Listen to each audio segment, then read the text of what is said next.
Ingrid Benega from JOLT Marketing, and I want to talk to you about calls to action, because calls to action are absolutely critical to your business success to get somebody from being a cold lead into a prospect, into a very interested prospect, and then eventually into a paying client. It's really important that you have calls to action along the way to inspire people to take the next step. So the call to action is whatever you're saying to get somebody to join you through this lead nurture process. Now, there's three things that we've noticed at JOLT Marketing that people are doing wrong with their calls to action. That really, it could kill the deal before you've even won the client over. And if you imagine that, and you imagine that happening on a consistent basis, it means that you're making a lot less money, and you're really getting much less of the pie than you should be getting if you have great calls to action. So the number one thing for calls to action that people do wrong is a lot of people don't have a call to action. There's nothing to get somebody to take the next step. So if you think from a client's perspective, if they're going to read a brochure about you, if they're going to read a postcard, if they're going to be on the phone with you, what are you going to do to get them to take the next step? So very often a call to action is missing. The second thing that happens is that very often professionals don't understand the lead nurture process. There are 5 unique steps in the lead nurture process to get somebody moving from a cold lead, barely know you, they don't know anything about you, into becoming a paying client. There are 5 different unique steps, and it's really important that you understand that process and that you know how to move people along throughout that. If you are using the wrong calls to action in this process, it really alienates your client base. It makes people feel like they don't really want to necessarily follow up with you, they don't want to engage with you, they don't want to take the next step with you, and then you've lost that client. The third thing that happens is that very often people use the wrong call to action altogether. So what happens is somebody will say, to get your mortgage, call me now. Or they'll say, if you're looking at buying and selling your house, call me now.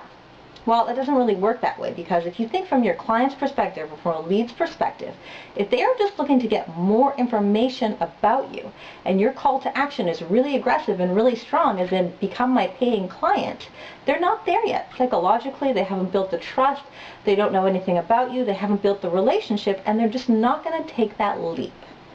So those are the 3 killers for calls to action. The great things that you can do is that there are very fantastic ways to build calls to action if you understand the 5 steps in the lead nurture process. It's really important. So I'm going to give you a little bit of tidbit of information. If you think about your lead nurture process and you think about an obstacle course, that's a great analogy that I shared with somebody in the 5 Steps program recently. You think about an obstacle course. If you've ever been on a corporate retreat, you're going to know what I'm talking about. Very often they make you pay these like silly trust building activities, and they make you put a blindfold on, and what will happen is you are responsible for guiding either somebody or a group of people through an obstacle course. And it's a trust-building exercise, and what happens is typically the tasks get more and more difficult, more complicated, and people need to trust you more and more to get to the end of the obstacle course.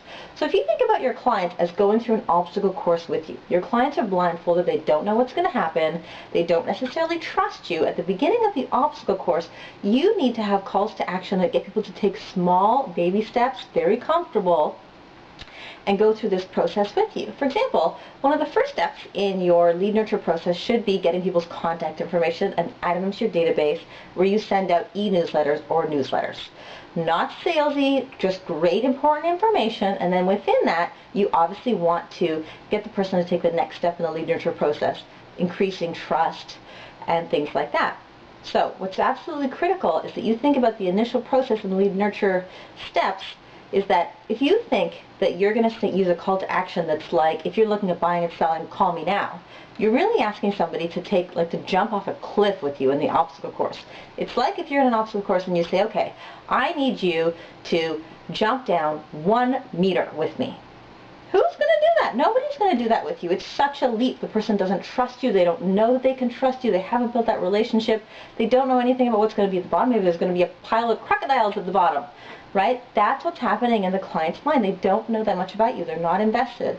So what you need to do is you need to take them gently through the lead nurture process. So the first steps could be like, take 2 steps to the right and then walk straight for 3 steps.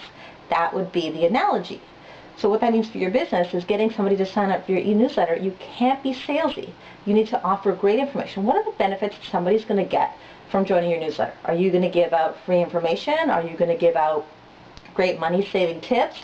Are you going to give out advice that's specific for your local market and how to leverage your investments for better real estate investments or things like that? What are the benefits that you're going to be offering to your clients for joining your newsletter? Absolutely critical. If you like this information, we have tons more like it. We have an upcoming webinar. I strongly suggest that you join this webinar if you found this interesting. It's 5stepssocialmarketing.com/free training. We're going to cover the 5 things that you need to have in place for building a highly profitable business that you love, working with clients that are fantastic, that you really get to build a great business. And we're going to share tons of tips with you in terms of lead nurture process, mastering your marketing message. There's tons of great information there. Make sure you join us. 5stepssocialmarketing.com/free training. The 5 is the number 5. Okay? 5stepssocialmarketing.com, free training. Look forward to seeing you there. I'm Ingrid Benega for JOLT Marketing.